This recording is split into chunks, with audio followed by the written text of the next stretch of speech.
மாறாதாக உணர்வினால் எடுக்கும் தன்மை மனத்தினாலே நல்ல ஆலயம் நான் செய்ய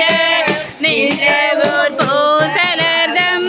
நினைவினை உரைக்கலுற்றார் உலகினில் ஒழுக்கம் என்னும் உயிர் பெறும் தொண்டை நாட்டு நலமிகு சிறப்பின் மிக்க தாழ்வரை விளங்குமோதோ